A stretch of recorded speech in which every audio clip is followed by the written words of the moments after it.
our most important journey in life, which do you think is the most important journey? We say life is a journey. Most people assume it's the external journey, but the most important journey is the journey within ourselves. Because the journey within ourselves is the journey of consciousness or evolution of our consciousness. So from not being so awakened to becoming more awakened and hopefully achieve higher levels of awakening in this one lifetime instead of waiting for the next. That journey is the most important because that allows you to see the world and experience human life experience in a totally different way.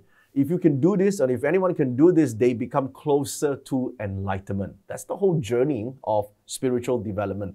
Now, the thing is, a majority of the people are silently suffering from an identity crisis. And reading any parts chart must first start with a reference point. So similarly in our lives, our starting point must first be our identity. And if this part is not clear from the start, the rest of reading parts will be irrelevant. Okay, so people will say, you know, how do I start? Where do I start reading a parts chart? Tell me where to start. Well, you start with identity. Okay, now you don't have to get it completely right at the first go, but you should have an idea of this at the first go. Okay, now let me just make it clear to all the anal perfectionists out there. A lot of anal perfectionists out there need to get it completely right before they can go on to the next stage. If you're one of those, you can still learn parts. It just takes a long time. You probably take a few hundred years. But if you don't have a few hundred years to spare, I would suggest that if you get an idea of identity of the person that you're trying to read, it is good enough because identity is complex. It has multiple layers, and being able to see some of it will allow you the correct reference point to then further make intelligent suggestions on what needs to be done to actually achieve the outcome or career or achievement that you want. You don't have to know everything because identity is constantly expanding in the first place, okay? So you cannot just say, aha, I know everything about my identity. Not really. Nobody knows exactly every single thing right now about their identity. Because it takes a lifetime to do that, okay? And you haven't lived a lifetime yet, yeah? True wealth is basically your physical being. Not just one type of wealth, guys. Wealth can not just material wealth. It could be your intellectual wealth. It could be your personality and relationships that is important to you. It could be your vitality and health. That's your true wealth. So wealth is not just material. So mind, body, it can be your true wealth, and mind is spirit, and the soul is your divine self. Is as you can see now, is different portions or different aspects in your parts. Okay? You ask yourself this question: which stage are you in right now? Strugglers, survivors, or thrivers? Now, if you attended my events before, I constantly use these three stages because it is important to identify where you are right now. Now, let's take away this chart here and look at this map for now. Yeah, this map. Suppose you have this map. Okay? So this map here, on this map, is it a good map? Is it a beautiful map? Guys, type a A if it's a beautiful map.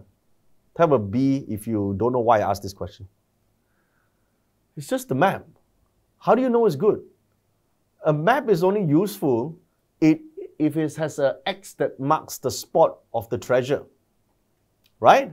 So let's say now this map, this is the treasure. So now that you know where the treasure is, you can try to figure out where to go, but the problem is this. The next step is to identify where you are, right or not? If you don't know where you are on this map, you could be right next to the treasure and not know that the treasure is next to you. So that's why this stage is important. If you don't know where you are on this map, you will not be able to tell the landmarks along the way and choose the path of least resistance to the treasure in the map. That's why you need to know where you are. So where you are is defined as, are you struggling, surviving, or thriving right now? So once you know that, then you can plot the strategy to get to that point. Now, this map is so important. You got to first have the right map. Suppose you go to Penang. If I go to Penang right now, without a GPS, nowadays we look at GPS, without a GPS, we go there and we take out a map of Penang and try to figure out where the snake temple is. And I look and I look and I look and I can't find the snake temple because I'm looking at the map of KL. Would that help? That wouldn't help. Because clearly, this type of map, you got to have the right map in the first place. Knowing how to read the map first, you got to start with the right map. And the right map must tell you the details about your own chart, not of somebody else's chart. Okay? So once you identify that, now ask yourself this question. Do you currently have a sense of helplessness? Are you pessimistic and cynical about things? Like, it cannot be done. There's no hope in Malaysia. There's no hope in where we are. The government sucks, right? I'm stuck in this career hoping there's a promotion coming, but, when is the good luck ever coming? And you're making decisions based on emotions. I don't like my boss. I want to change my job now. And I constantly live in my past glory. Everything. I'm a victim of society. I'm a victim of this whatever situation and scheme that people plan. It's not my fault. It's just I'm in the wrong place, wrong time. Then you are struggling. Okay? Now, strugglers have different strategies that are needed to get out of the struggling stage first. You can't go from struggling, immediately jump to thriving. So we got to go one level up to survivor. So strugglers are C players.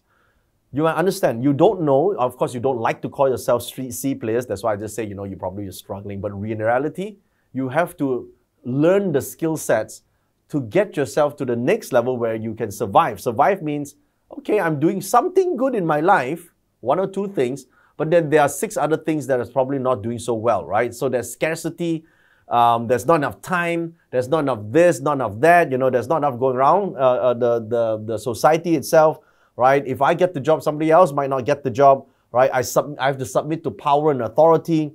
I live in the moment. So if I have money, I spend it all and enjoy my life because I know I'm not going to live too long.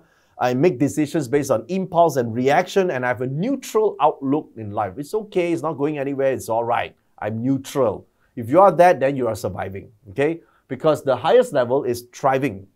Thrivers live with an abundance mindset. They know that there's still a lot more out there and it's enough for everyone, and that they know they have a lot to offer in this world. I have so much value to give. Even if this job is not right, another job will appreciate it because I'm making real impact. And I'm optimistic about the future, and I make calculated risks and decisions so that my risk is low and my returns are high, and I live in the moment but for the future.